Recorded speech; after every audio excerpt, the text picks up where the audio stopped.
Hi everyone, this is Madhumita of Science Department. In our previous video, we have discussed about structure of plant cell. In this video, we are going to discuss about different types of cells. Why there are different types of cell?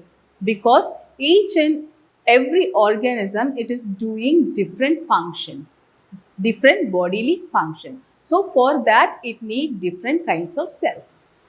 So, in this class, what are the cells are there and also what are the functions it is doing? That's what we are going to discuss. Let's see. So, parenchyma, collenchyma, sclerenchyma, xylem, phloem, meristematic and epidermal cells.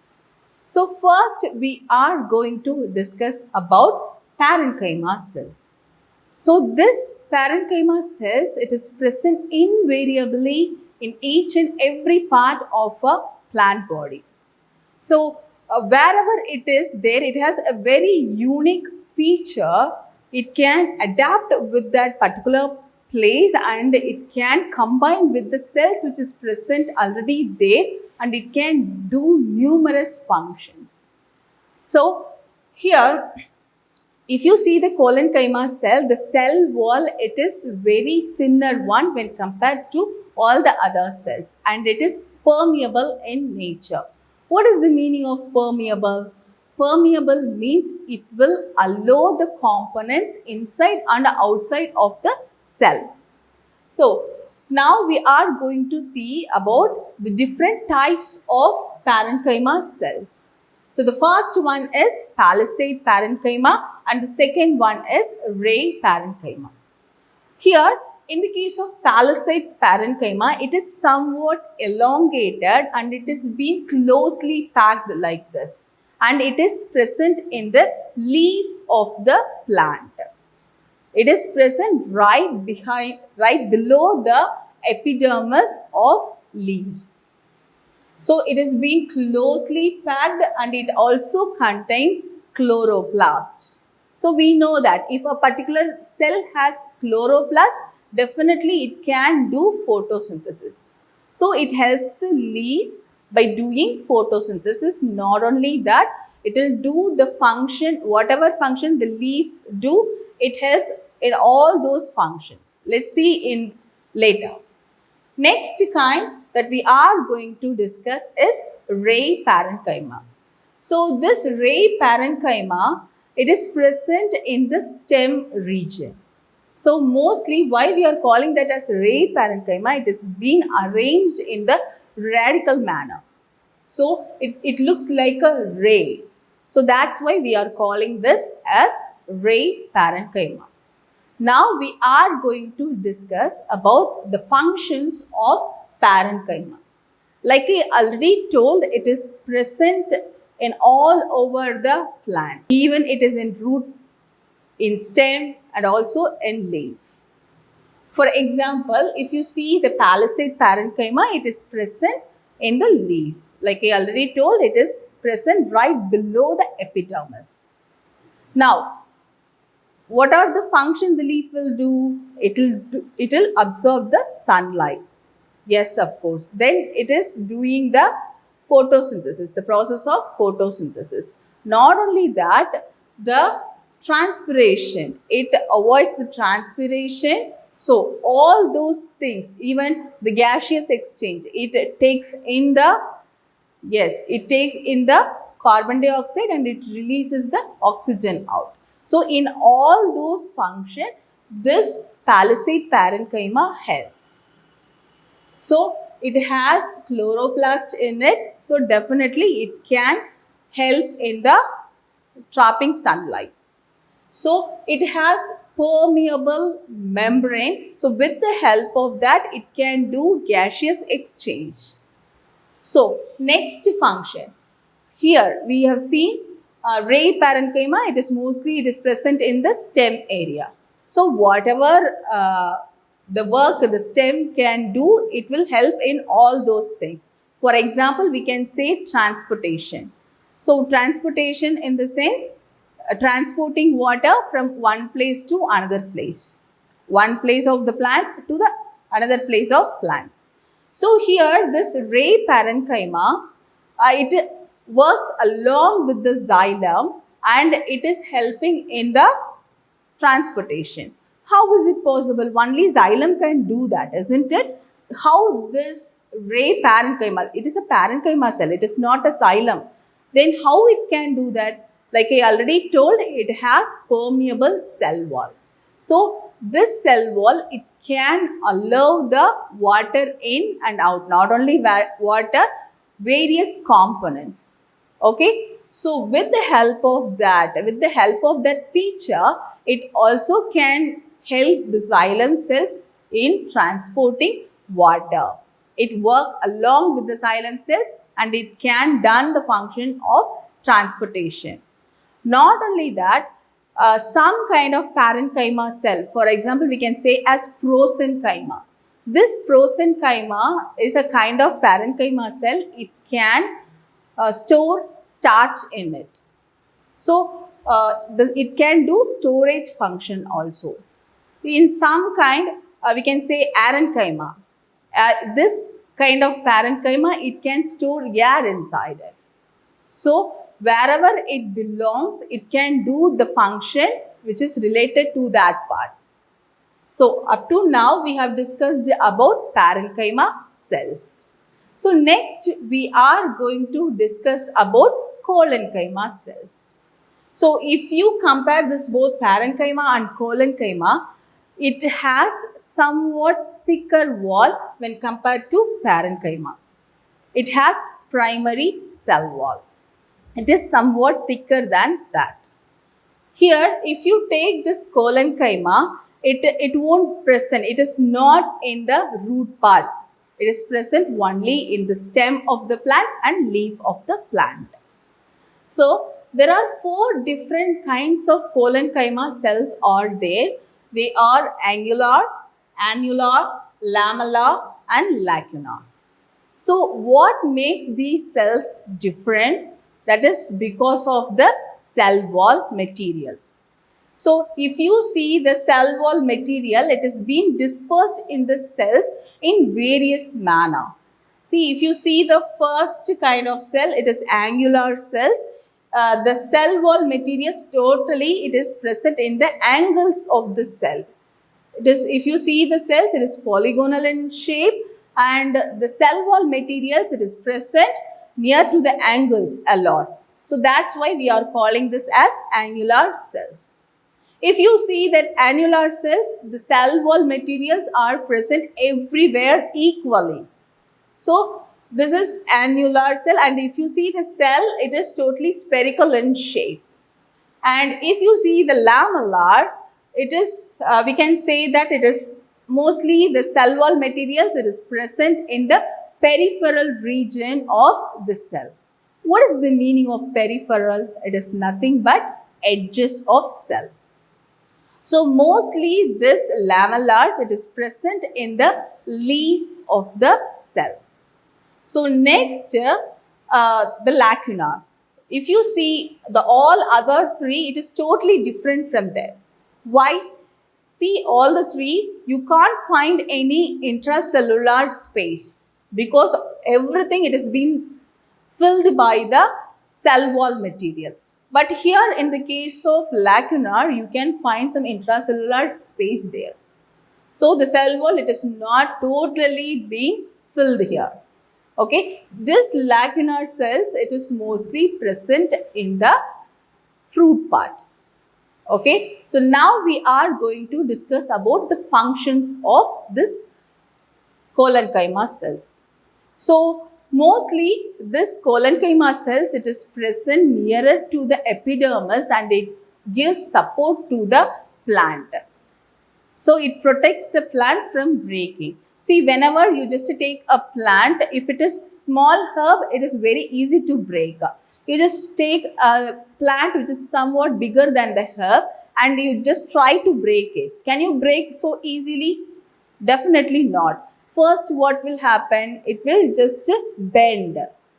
Then if you just bend that so harder, then only it will break. So this collenchyma, it gives flexibility to that plant. so that the plant can break so easily. So this is the function of collenchyma cells. In some kind of collenchyma cells, the chloroplast is present and it can do photosynthesis. So now we are going to discuss about next kind of cell, that is sclerenchyma. So at the beginning it is a live cell, and after it get maturity it will become a dead cell. Okay, dead cell, then what is the work of the sclerenchyma in a plant? Yes, there is a very big work is there, that is protection, giving support to the plant. Mostly if you see the sclerenchyma, it is present in the trunk region of trees. So how the trunk region of the tree will be? It is very strong, isn't it? The same way. If you see the sclerenchyma, when compared to all the other two cells, the cell wall, it is very thickened one. And it doesn't have any life, it cannot do any life processes, it cannot transport anything. Okay, so just only one work. What is the work of the sclerenchyma? It protects the plant and it gives support to the plant. See, think of it, if there is no trunk, if there is no hard part of the tree, can the tree withstand? Definitely not.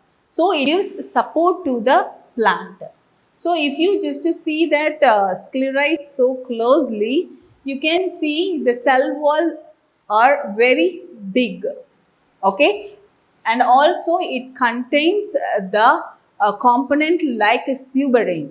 So it just sedimate over that cell wall and it gives hardness to that path. Okay, so next if you see the five, there is two different kinds of sclerenchyma cells are there. The first one is sclerites and the next one is fiber. If you see fiber in many of the plants like hemp, jute, you can see this fiber cells there. We are separating this fiber, so from that only we are preparing yarns. So the sclerites and fibers, it is the dead cell of the plant and it gives support to the plant. So next we are going to discuss is xylem cells. So xylem cell, it is a cell which is present in the vascular bundle. So now what is the function of this xylem? Before that we need to know what is xylem cells. It is a complex cell. It is not only this xylem, along with that other parenchyma cells, everything work together and they do the function called transportation. Okay, so here there are two elements are present in the xylem. The first one is trocade and the second one is vessel element. If you see trocade, it is somewhat narrower and the longer one, but here the vessel element, it is shorter and broader. So with the help of this tube-like cells, it can transport the water from one part of the plant to another part of the plant. Now we are going to see about phloem cells. So phloem cells, this is also present in the vascular bundle. This is also the cell which transport, but not water, food materials. Okay, the food materials which is being prepared by the leaf, it is being taken to each and every part of the plant only through this phloem cells. So here it has two different parts, that is sieve tube and companion cells. If you see the tube, you can see sieves inside. So that's why we are calling that as sieve tube. So through the sieve tube only, the food materials, it is being taken from one part to another part.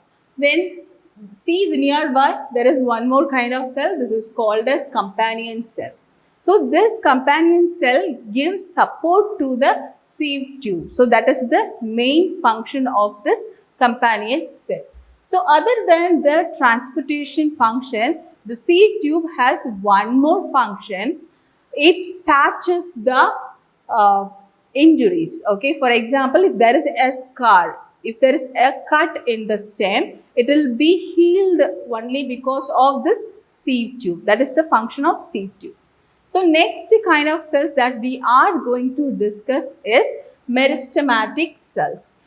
So what is the main function of this meristematic cells are, it only produces all the other first three cells that we have discussed.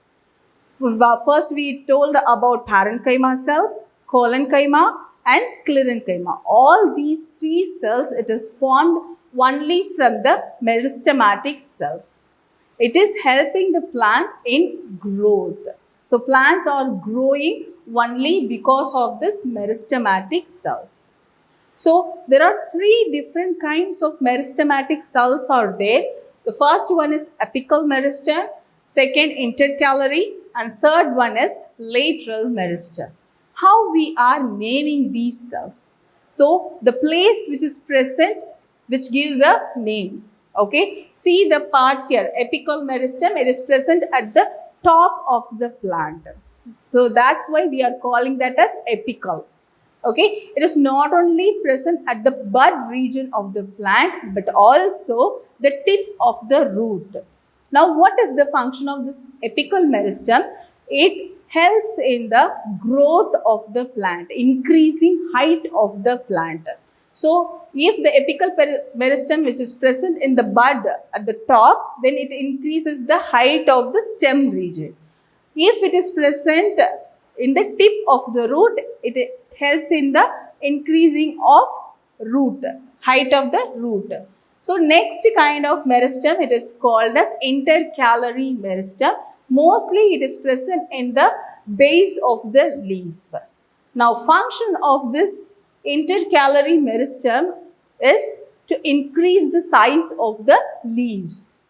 So that's why you can see at the top of the leaves, which means the leaves which is present at the top of the plant, it is somewhat smaller than the leaf which is present at the base. Okay, the next kind of cells, meristematic cells, it is lateral meristem. So it is present in the lateral side of the plant and which is help in the growth of the width of the plant. Okay, so width of the plant, it has been increased only because of this lateral cells. So now this is the function of meristematic cell. It helps in the growth of the plant. Now we are going to see about epidermal cells. So this is the outermost layer cells of the plant. If you see the outermost layer of the plant, it is being filled with this epidermal cells. So this epidermal cells, it join together and it makes the protection layer called epidermis. So if you see that there are three different kinds of cells are there. So the first one is trichome, stomatal gourd cells, and the last one is pavement cells. Okay, so first one, trichome. If you see that epidermal cell, it is single lined up cells. In that you can see some cells alone, it has a finger like projection in that. So actually this cell, it is called as trichome. So all the other cells, it can do cell division but not trichomes. Trichomes, it cannot do cell division at all. Now what is the function of this trichomes? It helps in the protection of this plant. So not only that, it won't allow the pathogens inside. What is called pathogens?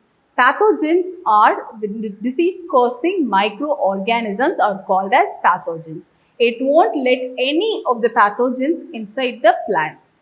Okay. So next one, we are going to discuss about stomatal gourd cells.